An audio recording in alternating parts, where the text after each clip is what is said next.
You'll look at me or whoever asks you a question. We edit it for the most part. I don't think anyone's live. I think we're taking it live. Oh, okay, Tyler's taking it live in the back. Okay. The first question's the easiest. Just say your name so we can get mic levels real quick. I'm Brian Steele, B-R-I-A-N-S-T-E-E-L. And I'm Keith Adams, K-E-I-T-H-A-D-A-M-S. And talk us through the decision to do a plea and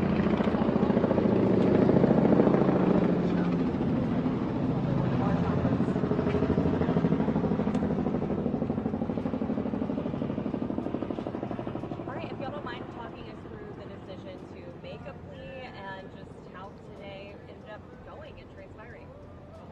Well, this was excruciating because hopefully, in our collective opinion, Jeffrey would have been found not guilty of everything. So this is very painful. But that's another 3 months or so in custody. And he wants to go home to his family. And negotiations totally broke down with the district attorney's office.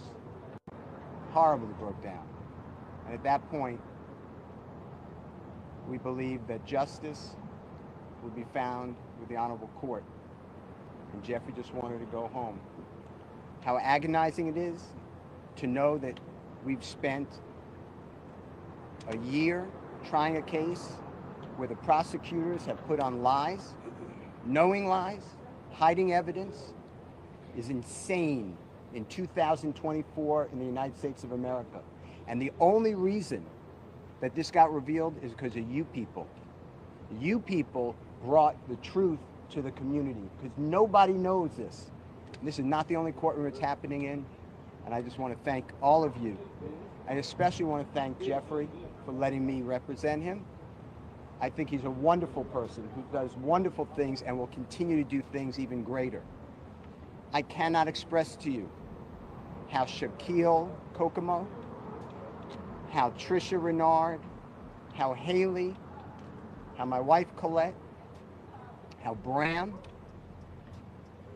how countless people, but especially Miss Courtney Edwards, has worked without sleep for 3 years representing Jeffrey and helping him.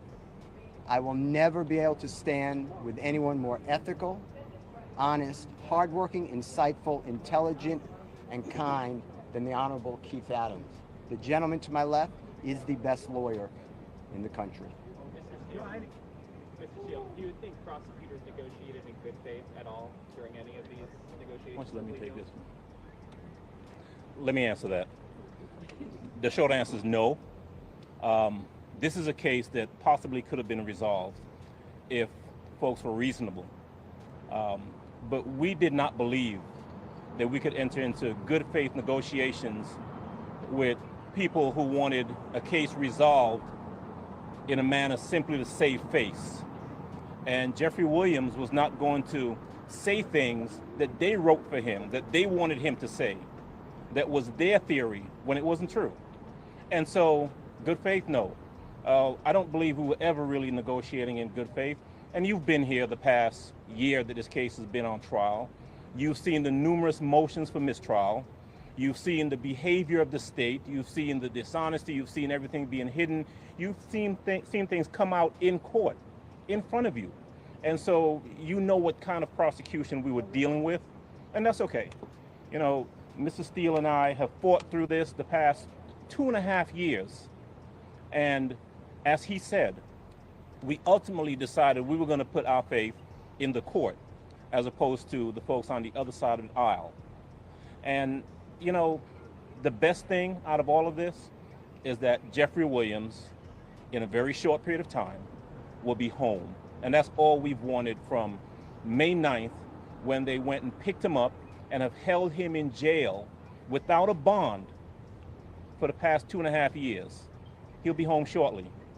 Keith and Brian, this either one of you can answer. I have 2 questions for you. First off, you go into a blind, really, you don't know, right? There's nothing for sure.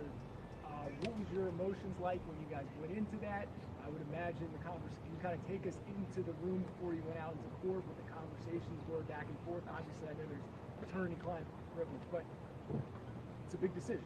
Well, I didn't want to give up the jury trial, but that was a decision made, and once that decision was made, we were just thankful that there are people like the Honorable Judge Whitaker who understands what a trial is like and what it should be like. And I cannot thank the Honorable Court for being here and coming in. She is not our first judge, but she's the first time we received justice. Mr. Adams, this is your second high-profile RICO case here in Fulton County. Do you think that maybe the prosecutor's office is abusing that statute? And what are your opinions of RICO generally?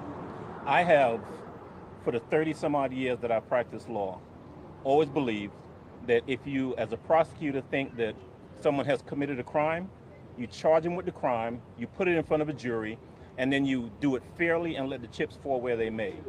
The courtroom is not the place to get adventurous, to get inventive, to think, well, we don't have evidence on him for any of these incidents, but maybe, if just maybe, we tie him up in a RICO and put him with people who may have committed crimes, we can get him that way.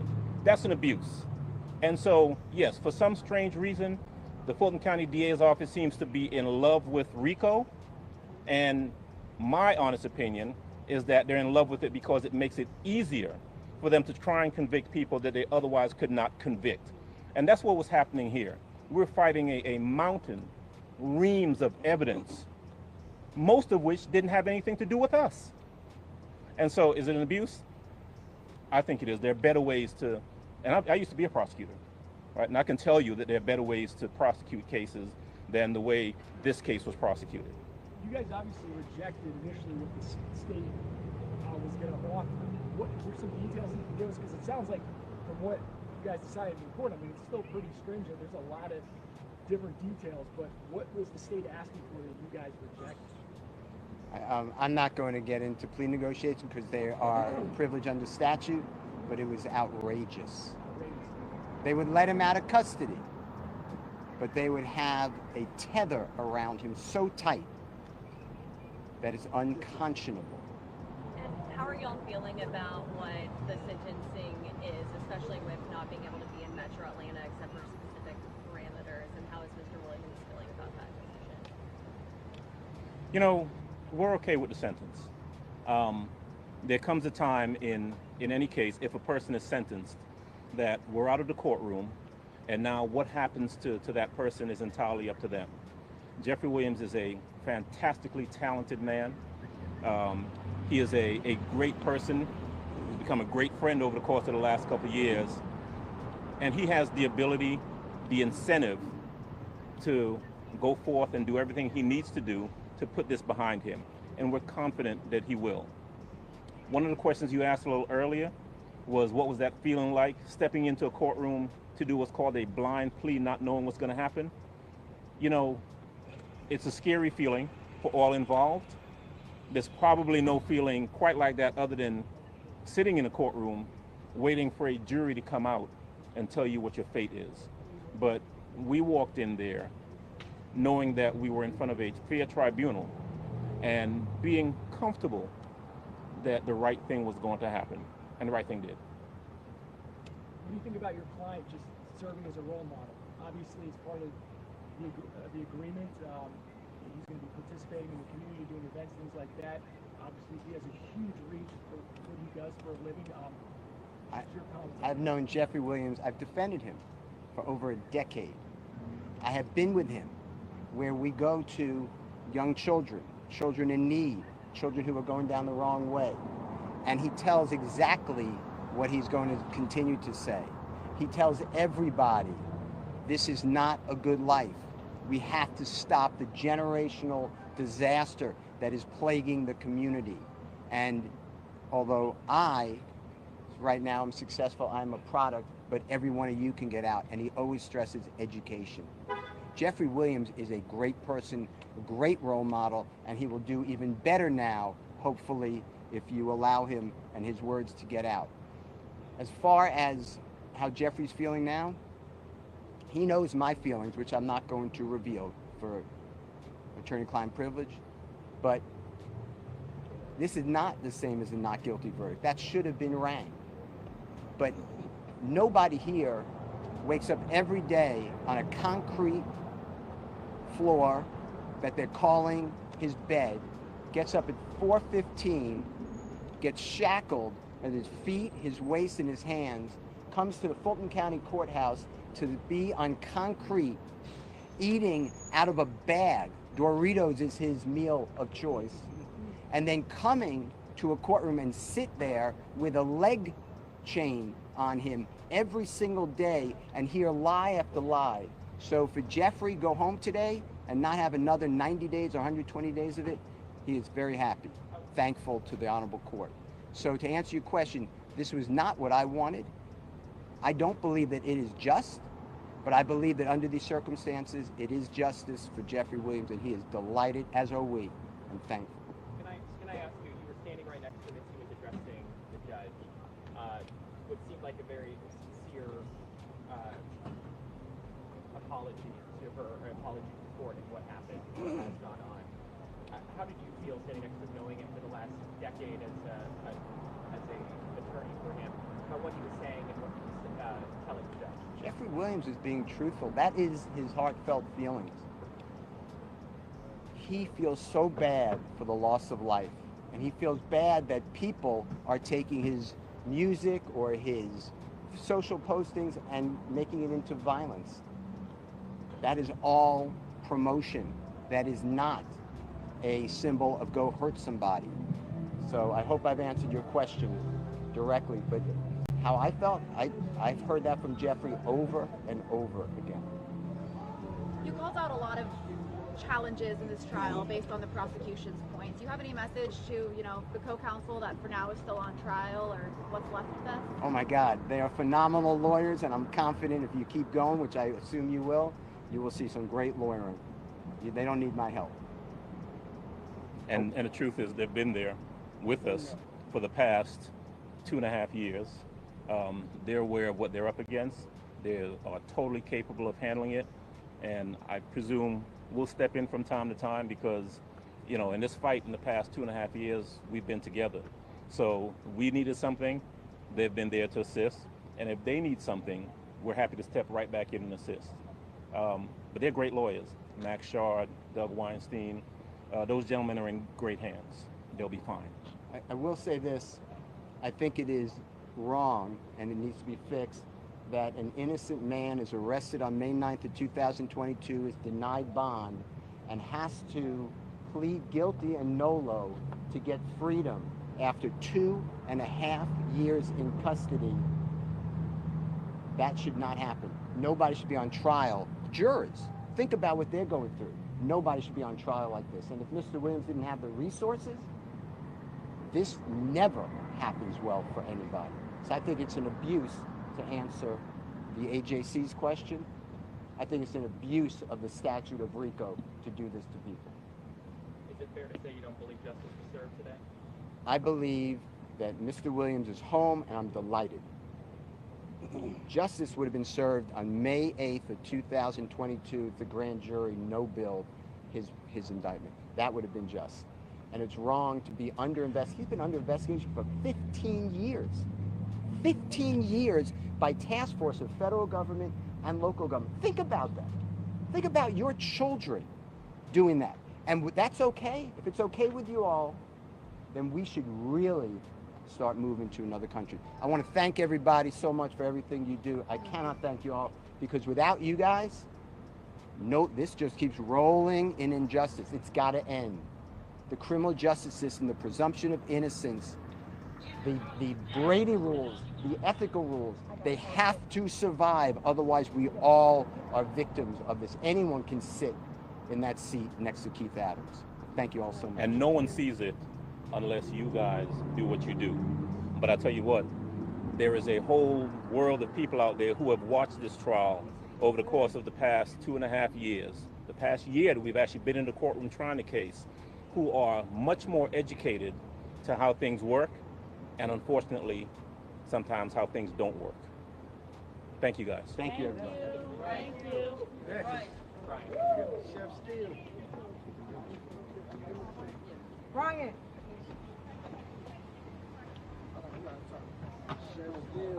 All right, guys. Now listen, I'm going to be opening up the panel if anyone is interested in coming up and expressing their thoughts on this case. All right, let me just mute this out for a moment, please. Thank you. If anyone is interested in coming up and speaking on this case, I have dropped a link in the live chat.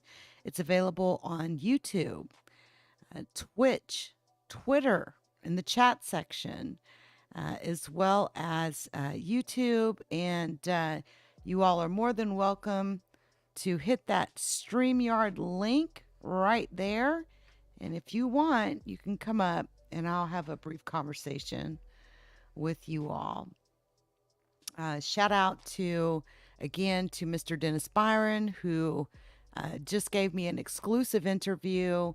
And we talked about, everything that's happened, especially today, very important. And you all, again, if you're interested, feel free. I'll give it a few minutes to allow people to pop up if they want to. I have over 700 people watching on Twitter. And for now, we'll give it a few minutes and see if anyone's interested in coming up.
Shout out to the LeakYou community. Please join us on Spotify, Apple Podcasts, Google Podcasts, and Amazon Music.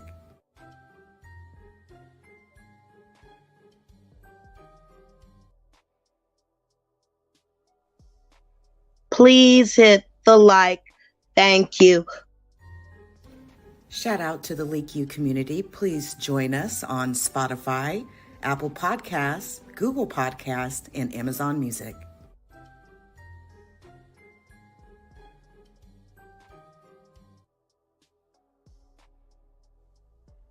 Please hit the like. Thank you. Oh, yeah, you all. This has been an amazing day. Who would have thought what the ending result would have been in this case? I think at this point, if no one's going to come up now, I will be up live here in about another hour or so to just kind of finish this off. I want to open up my panel to those of you on Twitter. If you're interested, I may open up a space, I'm not sure, where we can talk about this in more depth. But listen, I have something else coming down the pipes that is extremely important that I will be putting a lot of attention on over the next few days.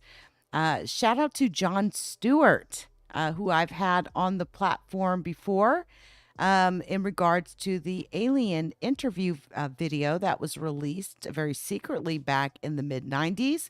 He is going to be having a documentary drop called Hunting Victor. And the goal is that Victor's identity will be known to the public. And so this is going to happen Thanksgiving night. I am already going to be a part of the pay-per-view watchers. I will be watching the documentary as it drops. I plan to try to have, I've got to still reach out to him and we've got to coordinate things. But my plan is to, I think, have him up before the documentary drops so we can really, really advertise for it And who knows what will happen after that. Again, there will be more coming on that very, very soon. I'm going to be making some trailers as well. So get ready for that. It's going to be very, very exciting Thanksgiving this year in 2024. Listen, guys, it's been a long day. And I appreciate each and every one of you for coming through. This has been a very important case that's been, again, the longest running criminal trial in the state of Georgia. It's, been absolutely amazing. And so I want to give a special shout out again to all of you who tuned in, especially those of you on X. We had, again, highest 700 plus folks watching. And so I do appreciate each and every one of you. I hope you all have a fantastic rest of your night. Before we get up out of here, folks, allow me to pay a few bills if you don't mind. Shout out to the LeakYou community. Please join us on Spotify, Apple Podcasts, Google Podcasts, and Amazon Music.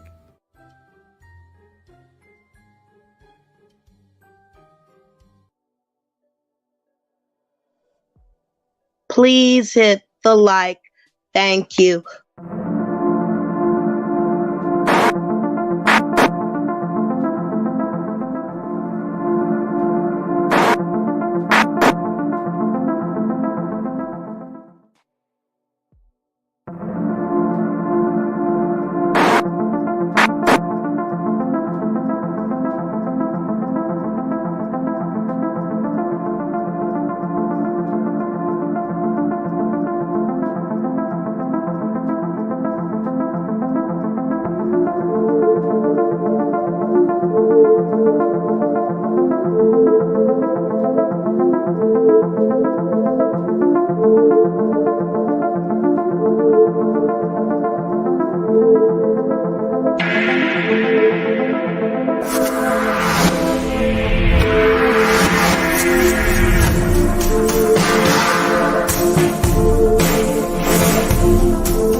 The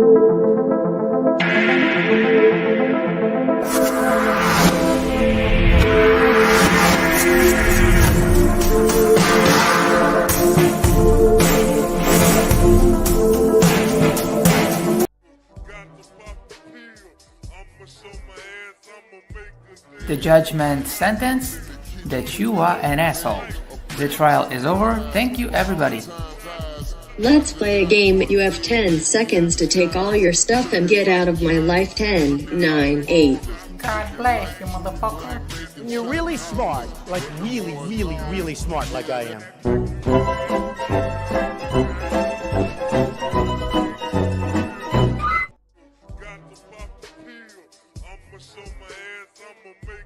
The judgment sentence that you are an asshole. The trial is over. Thank you, everybody. Let's play a game. You have 10 seconds to take all your stuff and get out of my life. 10, 9, 8. God bless you, motherfucker. You're really smart, like really, really, really smart, like I am.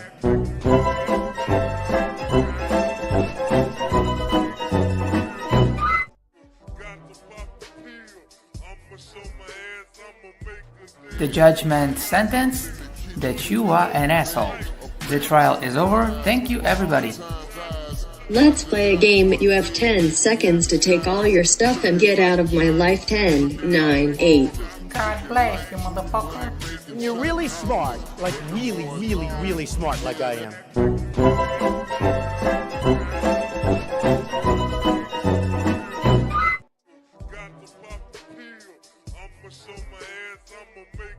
The judgment sentence that you are an asshole. The trial is over. Thank you, everybody. Let's play a game. You have 10 seconds to take all your stuff and get out of my life. 10, 9, 8. God bless you, motherfucker. You're really smart, like really, really, really smart, like I am.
and I'm not being Pollyanna. Kept dark.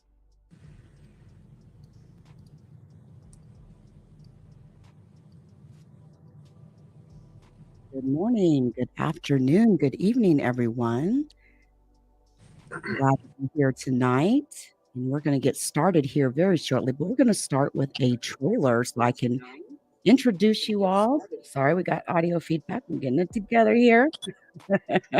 Listen, I've got a very special guest who I'm bringing on today, but let me just kind of get everything started here by showing you a very small trailer from, of what we're going to be talking about.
That you ever heard of a killer? I drop bombs like Hiroshima. So I said, look at LeakYou video. What the fuck is LeakYou? Is it like a site? What's LeakYou? LeakYou. Is it a YouTube channel? Oh shit. All right, bet. Here we go.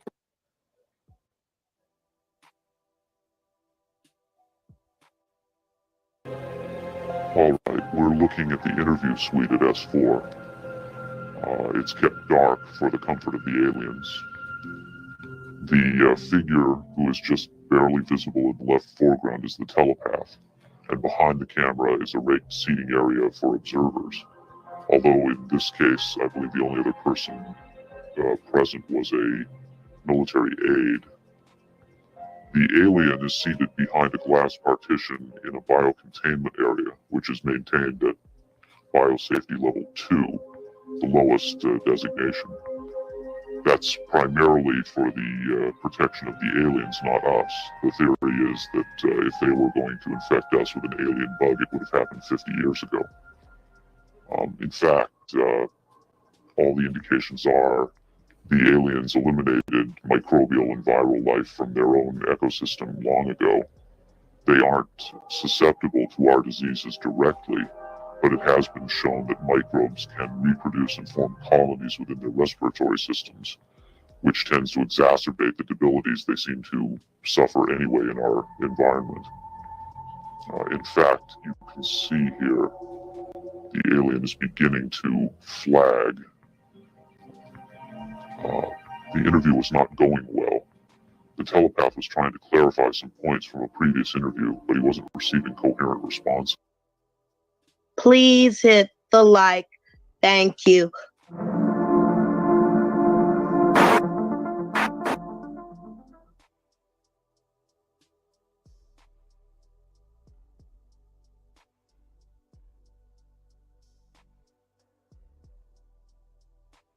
All right, unmuting, getting all that off the screen.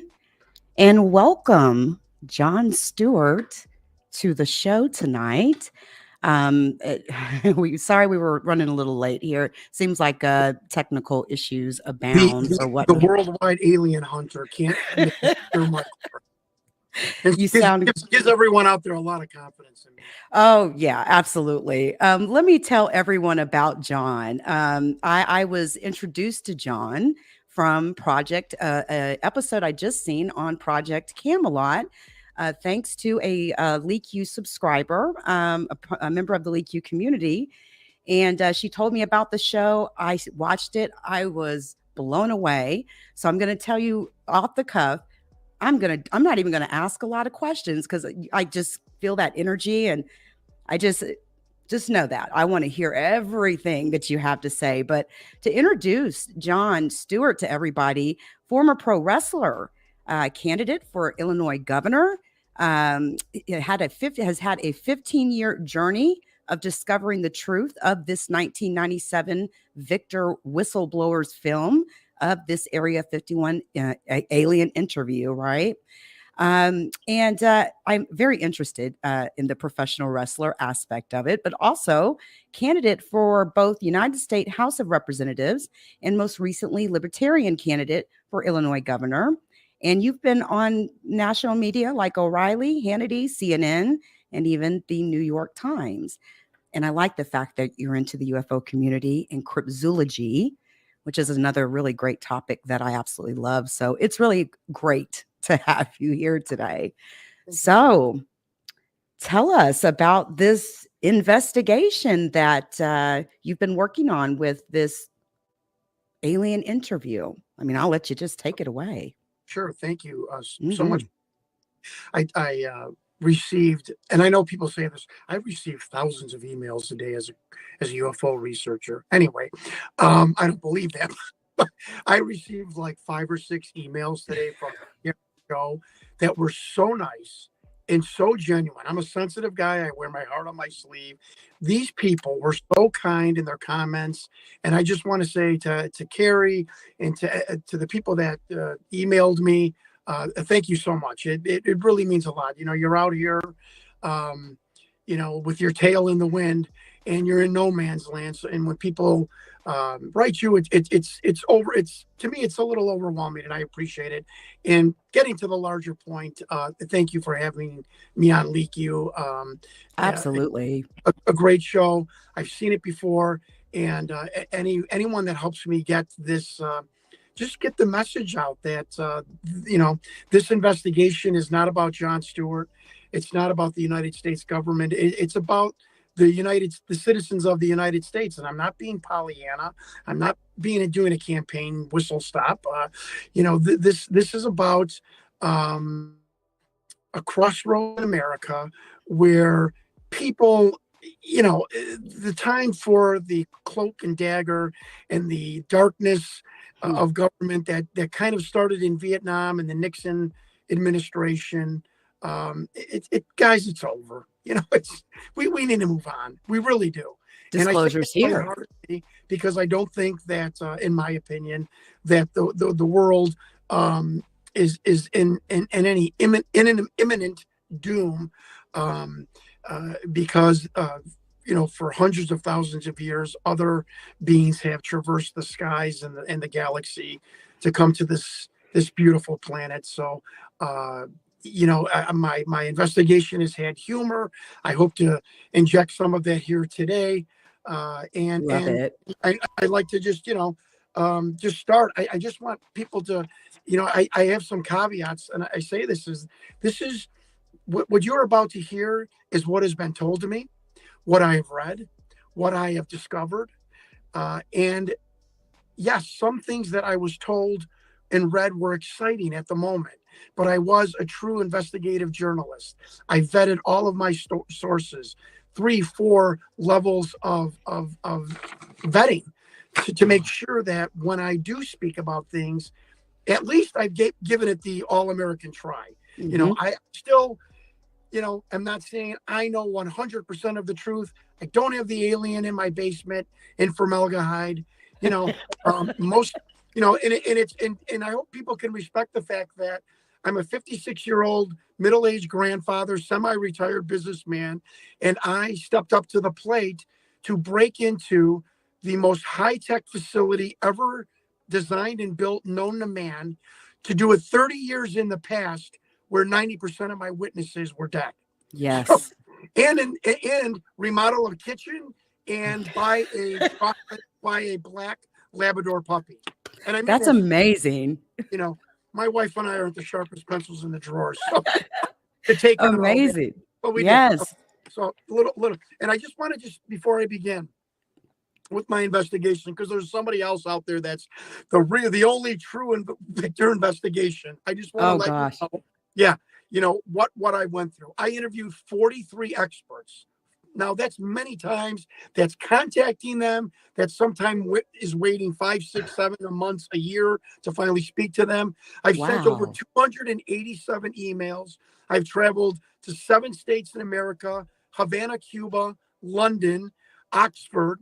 I've paid $2,500 to do a secondary high-tech video analysis by the man National Geographic hired to do the high-tech Wow. analysis of Patterson-Gimlin. So, when you're taking $2,500 of the checking account, Mama's not happy. Mm-hmm. But I did it. I've contacted people like Hewlett-Packard Space Labs. I've done my own experiment on could I create this monitor myself, to hoax it myself, to get sources. I drove over 10,343 miles for this investigation in America. I have interviewed 4 special effects experts, 2 lie detection experts from the Reed School of Lie Deception, an FBI analysis, 4 police officers. I've been to 7 states. I've done 13 FOIA requests. I've written 6 congressmen, 4 articles for online magazines. I've researched this. My journey has gotten so bizarre. I spent months researching protein enzyme extraction, ham radio operators, and I've spent probably about 3 weeks combing obituaries on legacy.com. I spoke with a former retired rep of the Vatican. I've gotten tinnitus for my trip in Havana. I'm not piling on that I got the infrasound attack like the diplomats got. All I know is I came back from Havana with tinnitus. I have ringing in my ears currently. I don't want sympathy. I'm just telling you the stuff I had to put up with. I got dysentery in Havana. I almost had to go to the hospital for hemorrhoids because of the dysentery. And then, I know that's Seinfeld-esque, but it is the truth. I've been blacklisted by the Pentagon. The truth. I have been no contact blacklisted by the Pentagon. Like if you ask somebody from the Pentagon, can I speak with Jon Stewart? It is a cease and desist, no contact order. I am, according to the FOIA department of the Defense Intelligence Agency, I am the only FOIA requester in DIA history that has his name on the computer of DIA without a file attached. Wow. And I've never seen this before in the history that I've been here at the FOIA desk. His name was Andrew. So, and I've done the study of 16 millimeter film in the Air Force. I've become an expert on VHS digital overlay graphics, which is what was on the bottom of the film. I've gotten to be an expert on military uniforms, the history of Area 51, and mining and construction of these underground facilities. So if there's somebody else out there that has done a more comprehensive investigation, and I'm not saying this as a Christmas brag letter, I just want to get it across to people. I work my ass off for you, for the American people, so I could come to people, like you, LeakYou, and pound my chest a little bit for the fact is that I worked hard. Yeah. And I did the best job I could. And I am one of those few UFO people, alien phenomenon people that come out and say, I don't know either. I'm one of you. I don't know. I don't know the truth either. But this is what I found. Why don't you listen to me? Make your own decision. You don't have to write me an hour later that I'm fat and I didn't go. I'm a loser wrestler because I never made it to WrestleMania. And what were some of the? What was your wrestler name? This dude's got ADD. I know I have ADD. So, anyway, I'm glad I got that across. So thank you. And I know I speak fast. I'm going to try and slow down here. That's okay. That's okay. What was your wrestling name or your stage name? I started off as the Beach Boy, which was fun love. I quit Memphis State football in '86. I started wrestling with Jerry Lawler, and then I became the illustrious Johnny Stewart, which was like a Ric Flair gimmick. And I did this in college. I wrestled Sergeant Slaughter on the ESPN main event while I was a junior in college. I am telling you, Sergeant Slaughter was quizzing me about managerial psychology the following Monday in the locker room of the Mayo Civic Center. So I've had a very bizarre, very bizarre, very life. Interesting life. Yeah, and for a guy that just wanted to step in the ring once, because wrestling in the 80s was like the mafia. There was no entrance way. You had to finagle your way to meet a wrestler or promoter. You had to beg, borrow. You had to go through just like the mafia, loyalty test and whatnot. And for a guy that just wanted to climb in the ring once, and I got to wrestle on ESPN for the light heavyweight championship of the world. I know wrestling is all about miles and money. I put in the miles. I didn't get a lot of money. But it was a great experience. I've had a lot of great experiences, and I think that is part and parcel to some of the success that I've had with this investigation. You know, I've become extremely tenacious. I don't give up. I've learned through traveling all these years with wrestling to be kind and slightly it's a bad word, you know, slightly manipulative to get ahead of the line or to get an answer or to get on this next flight or get it. It's called being but in a good way, you know. Yeah, in a good way. Yeah, you know, oh my God, that's a beautiful blouse, and you know, can I get on the next flight? And you know, and are you a wrestler? Of course I am. Do you want a picture? Okay, you know, that kind of stuff. And LeakYou, that was something that you know, first of all, there's really two people that really did the you know, a deep dive on this. One was Andrew Burlington in England, who really hyper studied the video, and myself.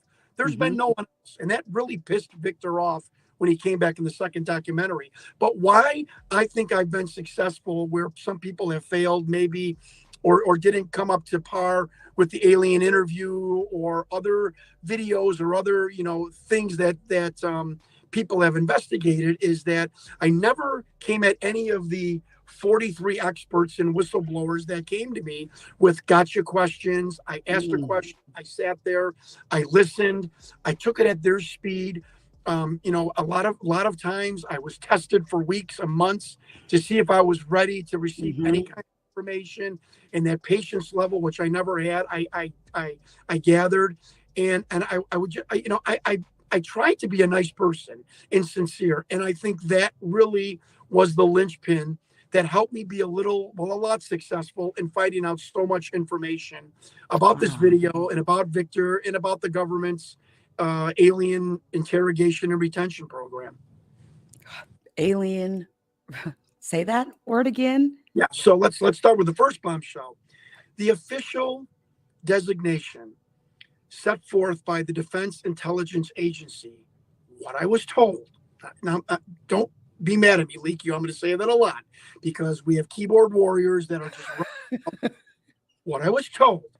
The Defense Intelligence Agency, who took over the entire alien program from the Air Force. You are not going to believe this, but the Air Force in the 60s, when Barry Goldwater was a senator, said, we are done. We can't take this anymore. Project Blue Book is over. They literally, for all intents and purposes, metaphorically, put the alien program, the capture of craft, beings, reverse engineering, up for auction. And I'm being metaphoric. And the United States senators, led by Barry Goldwater, started the Defense Intelligence Agency because they were frustrated too. They were getting the runaround. This is really important for people to understand this. Senate and Congress were getting a runaround. They wanted to have their own collection of information, so they started the DIA. Barry Goldwater was instrumental. By the way, Barry Goldwater, still to this day, other than maybe Harry Reid, is the most was the most read-in briefed senator up until 4 minutes ago. This is what I was told. Wow. He was stymied by Curtis LeMay. Anyways, so the DIA takes and grabs the alien program from the Air Force, from what I was told.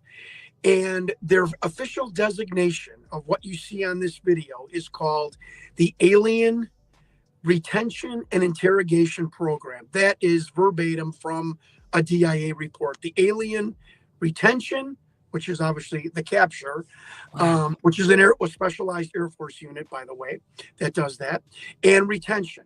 And there's many names for them. There was an attempt to have some comportment with these beings from off planet. They were called visitors, ambassadors.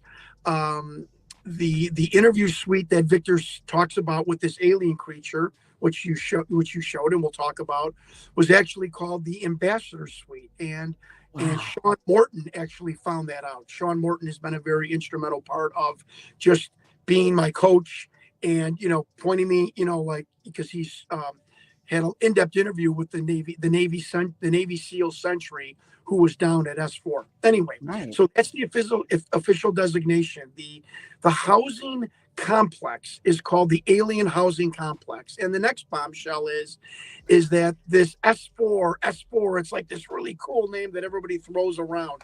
Right. And we allow like 3 sources that say, stop saying S4. You're going to be a really intelligent person in the UFO community if you start throwing around S2, Sector 2. That is the entire area where this underground program takes place. And to get there, you have to go to Annex 2, which is just a little bit west of Papoose Lake and 10 miles south of Area 51.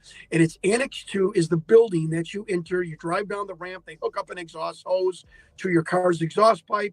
You walk into the office, you exchange badges, and then you are taken underground over to S4. S4 is simply the building that is underneath Papoose Lake, and that has 4 levels, with the 5th, I guess, basically being the top level where craft are stored in a 60-degree angled hangars, and the doors are painted, or covered with a sand-like substance to mimic the mountainside. So amazing. That's the overall. This program is real. Victor, well, let's just start from the beginning. So there's the recaps. Well, 3 highly intelligent whistleblowers came forward to me and with very bits of information that I just put together for you just a second ago. It's 97. I'm living this great life. I'm a part-time pro wrestler. I'm an automobile dealer. I'm living downtown in Chicago. I'm not bragging, folks. I'm trying to give you context so you understand why this grabbed me. And I got a boat on Lake Michigan. I'm driving an 8-year-old black Porsche. I mean, I was like Charlie Babbitt in Rain Man. I was just, auto dealer, wrestler. I was running for state rep. And my buddy's like, hey, there's going to be some kind of alien show on the UPN network. So it's called the Alien Interview.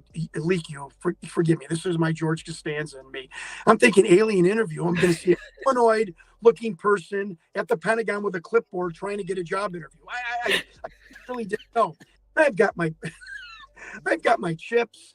On the couch, and the Chicago skylines to the left of me. I'm drinking my Diet Pepsi, and all of a sudden, this unproduced, non-Hollywood special effect creature comes on the camera, and I thought I was being punked. I'm like, what am I watching here? There was no cuts. There was no blurriness. No one was purposely trying to block your view. Those things that they do, those techniques that they use. Yeah, right. I call it bullshit. And at the end, it shows, towards the end, you do see a highlighted quick shot of the creature's torso. There's no puppetry in front of it or underneath it.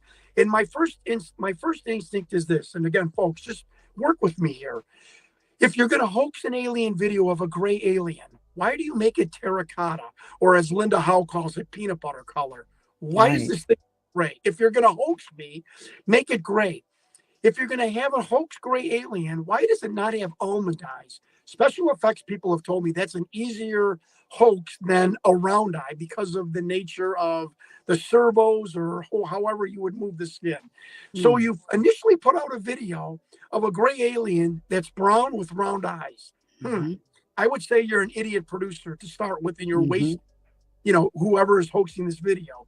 Then there's the monitor. If you see that, the monitor is going up and down. At first glance, it looks like it's a pane of glass with some kind of laser on it or a cathode ray tube. I have wondered for years what that is. So that was the beginning of my research. So I'm thinking, how did they get some kind of weird monitor like that in there? Now the creature is coughing, and here comes the medical staff. Heckle and Jekyll, as I call them. I know these men now. I mean, folks, the 2 men you are seeing going to be entering the room who touched the creature. One is dead. One is still practicing medicine in Connecticut. I mean, an actual doctor. And 2 doctors, here they come. Tweedledee and Tweedledum. I'm becoming Victor here because he was very He disgruntled. was, yeah. And Victor said the medical staff is hired more for their willingness to keep secrets than their medical knowledge. And so the man with the gauze to the right of us, he is practicing medicine in Connecticut as we speak. Wow. He's old. He's about 78 years old. The man to the left, he died in California. He's the only doctor I've ever read that doesn't have any information about him on the internet. Isn't that a little strange? Very. The left right now, holding the creature's shoulders. I spoke to his second wife, who he died in. She was the widow. And I'm not jumping forward, but it's a good point to bring this up. I told her, it's like telling somebody your husband is a transvestite. He wears women's clothes. Think about calling an 80-year-old woman saying your husband, worked with aliens. And I'm not going to say her name. She's in California, 80 years old, nicest lady in the world. I told her who I was. And I said, I have very good information that your husband was a physician, a doctor attendant to, I know this is really uncomfortable for me to say, ma'am, but to an off-planet being, an extraterrestrial. She didn't laugh. She didn't hung up. Silence on the phone. I'm like, what's going on here? She goes, well, John, that really makes a lot of sense. And I did this about 20 times in my journey. Like, holy shit, this is working. She goes, that really is weird. That really makes sense. And I said, well, why is that? Can you elaborate? She said, my husband refused, this is a quote, my husband refused to talk about anything to do with his time in the Army Medical Corps. Now, again, this is George Costanza. What's the Army Medical Corps? Right. She's like, well, that's the doctor corps of the Army. I'm like, okay, I never knew that. She said, John, this is weird. Folks, verbatim. John, this is weird. All of our friends who are our age, they were in Korea, World War II, Vietnam, other than harsh combat situations. All of our friends have these hilarious stories about boot camp or, being shipped off here or their drill instructor or their commanding officer or really cool stories of the armed forces. She goes, we would be, out with couples of our age. And my husband would sit there and never inject any story about his time in the medical corps. And she goes, and now I know why. She goes, wow. I said, I will send you the video. I sent it to her. She sent me an email back because I sent it through my email. And she said he's got a thin, pointy nose, and that looks like my husband to the creature's right or left. And I thank you for bringing this to me, and have a nice day. Now, we could stop there, couldn't we? My gosh, that's huge. The whistleblower, and we'll get to this, who sent me the list of people, the doctors in the room, and the military men behind the viewing partition glass, which is what the camera went through. So I do a wrap up here. So what you're telling me is some hoaxer out there found a doctor who is 90 years old, who was in the Army Medical Corps, who has a wife that claims he kept quiet the whole time. I mean, and I called this woman completely out of the blue. Oh, and that Northern California country doctor doesn't have a thing about him on the internet. Makes no sense. How could you be a doctor and not have one, your former office hours or some award? No business, no patient reviews, nothing. And this is what another whistleblower told me. And Don Schmidt, the Roswell expert, tells me sheep dipped, and it's they, I don't know who they is still to this day. Government, the shadow government, this group of people that operate on the periphery of, our world, global society. Right. I don't know. I'm telling you, folks, I'm a UFO researcher, and I'm telling you, I don't know. So appreciate my humility.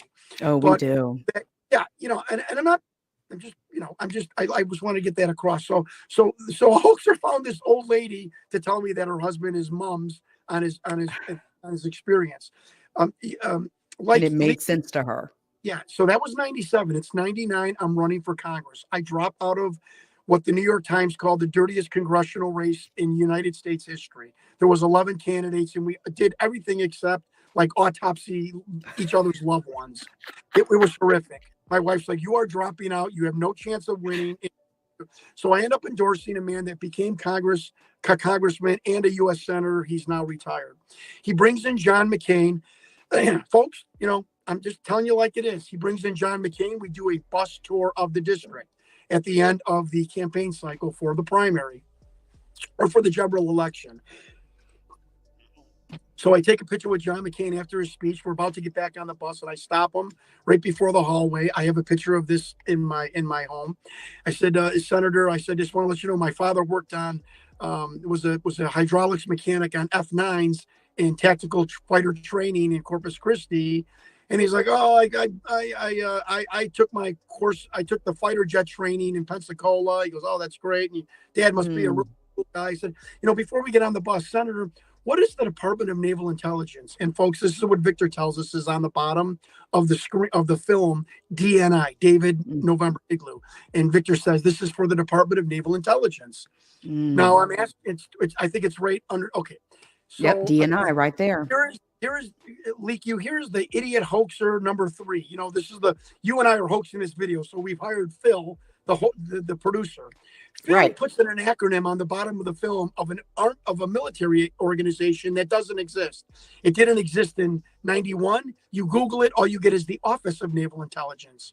Okay, important to know. Why would you put that at the bottom of the video?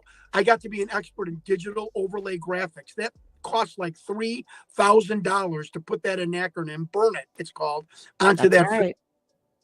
So it's called the DNI. So I asked Senator McCain, what is the DNI? The Department of Naval Intelligence. LeakYou, this holly jolly, fun-loving senator snapped his neck. His eyes metaphorically got black. He said, you don't need to know anything about that. And he snapped his neck and he walked into the tour bus, never to talk or approach me for the rest of the weekend. So let me ask you a question, because I'm Jon Stewart, the wrap-up artist. I got a video of a gray alien that's brown. He's got round eyes instead of almond. I've got a United States senator that I told an acronym on the bottom of the film of a military organization that doesn't exist, and he ripped my head off. And I've got a wife that's telling me that the husband, the medical doctor on The Creature's Right, never talked about his time in the medical corps. What would you do in 1999? And I'm like, I don't. Nuts. Yeah, investigating. I'm at this campaign rally and there's reporters and everything. I'm like, I don't believe what just happened. And legitimate reporters, because I'm not a professional reporter, have told me, John, that we've had those moments where you're onto something, where you've touched the third rail and you've hit something, you've hit a nerve. Okay, I live life. I have kids. My wife and I, who I'm still married to for 22 years. If you want to give credit to anybody in this journey, credit that woman. Shout out to your wife. Up to 4 a.m. for 5 years watching documentaries and YouTube and writing notes with my pen that glows, that has a light at the end. So I write in the dark. Anyway, I just want to give my wife Joann credit for that. She's just awesome. And so I living life and whatnot. And I'm in my driveway one day and it's COVID. It's the first time I've had a day off without it being a vacation. I'm a freaking workaholic that I'm a recovering workaholic because now I'm semi-retired. Yeah. Don't be a workaholic, So I was, recovering workaholic. It's the first time I've had some days off because of COVID. And I'm in my car one time on the driveway and I got really home early. I'm an automobile dealer and a lot of my occupation is buying cars all over the Midwest at auctions. So I had an early day and I'm in the driveway. I wasn't visited. I didn't hear things in my head. So we can, the keyboard warrior. I just simply got the feeling about this monitor. Unexplainable. I was busy, COVID, the world's collapsing, and I'm in my driveway and this monitor find out about it. I'm like, you know what? I have 4 hours to kill. I'm going to sit here. I'm going to figure out something about this monitor. And you're referring to this monitor. Yeah, the blue. Look at that weird monitor with the blip up and down, not horizontal. Okay. I find 3 professors that did a thesis on physiological monitors, the history of them. Do you know anybody more of an expert than people doing a thesis on it? I sent them. We have no idea what that monitor is. Let me repeat this. 3 professors. They're in Sweden. They did the history of physiological monitors We have no idea what that is on the tape. Again, credit to my investigator, my tenacity. I then said, that doesn't solve anything. I called a special effects guy, the first one. He goes, well, it could be a laser on a servo. He goes, I'm like, come on, it's too thick. So my daughter and I get a pane of glass. We get Connect 4 brackets. We glue them to the pane of glass. I buy a green laser. I do the experiment. It kind of looked like it, but it was showing on the other side. It wasn't thick green or whitish that blip was. It was hodgepodge. Did not work. So I'm like, well, this is interesting. Now I call, again, folks, source upon source upon source. So I could tell you truthfully that I did the best job I could. I call Space Labs, not to be confused with Elon Musk SpaceX, and I call Hewlett Packard. Am I speaking slightly slow enough? No, you're speaking fine. Okay. Yeah. So I call both departments. Now, I'm a 56-year-old businessman. I know how business is. I know that crusty old men and women who've been in an industry forever are the best people sometimes to talk about with things you don't understand. This is in the stock If they're market. engineers, absolutely. Exactly. The old car dealer that was a used car manager for 40 years. You don't think that guy doesn't know everything about the car? Okay, get my point. And again, another Seinfeld moment. Hi, this is the physiological department of Hewlett Packard. How can I help you? Oh, is there someone in your department that's old and crusty? Nobody likes him. He or she's probably got an office in the corner. Nobody wants to talk to him because they're grumpy. LeakYou, my right hand to God. He goes, oh, yeah. Hold on one second. What's being home? Again, the second time I do the phone cover, I'm like, holy shit, this is working. Jon Stewart, you're magic. All of a sudden I get, hello. And also I'm 14 years old selling magazine subscriptions. Hello, sir. My name is Jon Stewart. I have a question. Yeah. Have you ever seen a physiological monitor, no matter what it is, echocardiogram, oxygen, or the EKG? Have you ever in your life seen a physiological monitor where the blip, and I used to know the technical name of that blip, where that blip goes up and down, stays there, and is not horizontal? Never. Okay. Have you ever heard in 40 years of going to conferences about physiological monitors? I'm sure you've talked about stuff or seen stuff in the conceptual phase, right? Maybe this is he said, no, never. It's from 1952, the first start of a oscilloscope or whatever. Folks, I don't know the right. Today, there is no physiological monitor where the blip stays in place and just jumps up and down. He was very specific with me. I said, well, that's really interesting. He goes, why? What are you looking at? I'm like, I'm looking at a very strange government video, and it's a physiological monitor, I think, but the blip stays in place and just goes up and down, not horizontal. LeakYou, third bombshell. He goes, well, that sounds like a one-off. I'm like, what? He goes, a one-off. I'm like, wow. One-off. He's like, well, if you're trying to figure out something, you're trying to solve a problem in the scientific community or any kind of community. Heck, and he said this, I build houses for a living and I have a problem with that and I can't find any device to help me. What most people do is design and build a one-off device that you've specially built to handle a certain situation. Yep. Folks, my right hand to God. I said, would you build a very unique physiological monitor to monitor a very weird heart of an extraterrestrial creature? My right hand to God. He goes, oh yeah, that's exactly what I would do. Because you got nothing here that's gonna do that. Wow. And I'm like, oh my God, that's like your third holy shit. Yeah, I'm like, right. I'm like, this is maybe not gonna be as hard. And maybe this isn't a big deal. Hang up the phone. Again, I want to be the credible journalist investigator. I call Space Labs, SpaceX. Space Labs is Elon Musk. Listen to this one. And Space Labs gets me on the phone, and they're like, this is the company that made every monitor for NASA. Okay? that I do my job. Mm. And these are two companies, other than IBM a little bit from the 90s till Mm-hmm. 2019, made physiological monitors. Same thing. Do you have anybody very experienced in the engineering department of monitors? Yes, hold on. Bum, bum, bum, bum. Not an old guy, not young. I asked the same thing.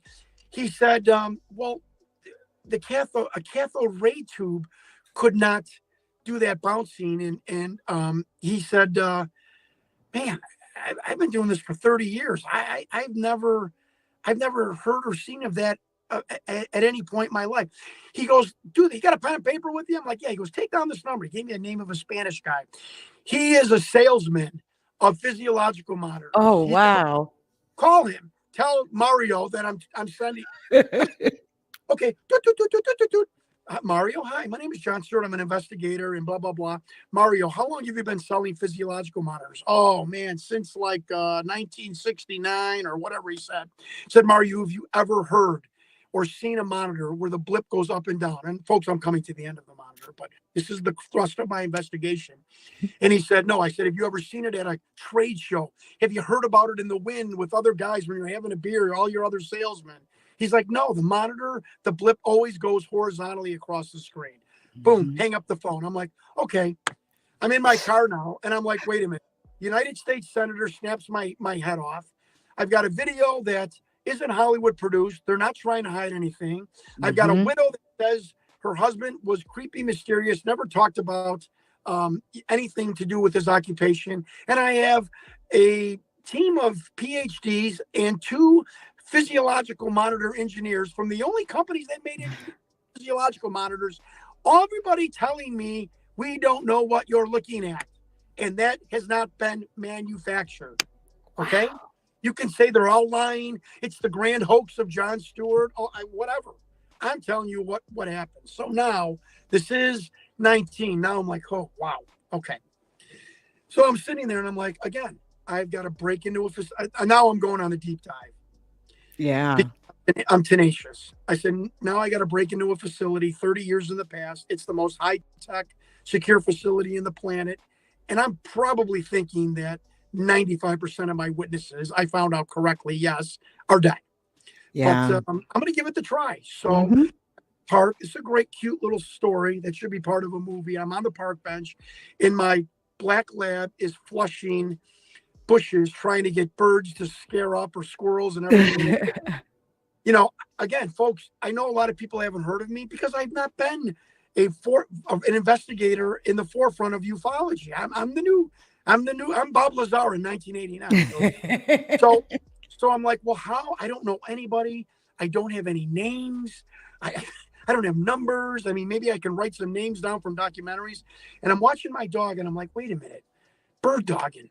This is what I have to do. I got to go out and bird dog. I got to put myself out on podcasts or YouTube shows and try and get this journey, this investigation to metastasize, the Oprah effect, put it out in the airwaves. Maybe somebody that watches me, because I heard the military, I heard this from several people. If you think the military or certain low-level members of the FBI, the military, don't watch paranormal conspiracy shows on YouTube and Apple and podcasts, you are fooling yourself. I could get someone to come forward. So I go on Carrie Cassidy's show, Project Camelot. This was 5 years ago. She gives me a name of a guy named Andrew.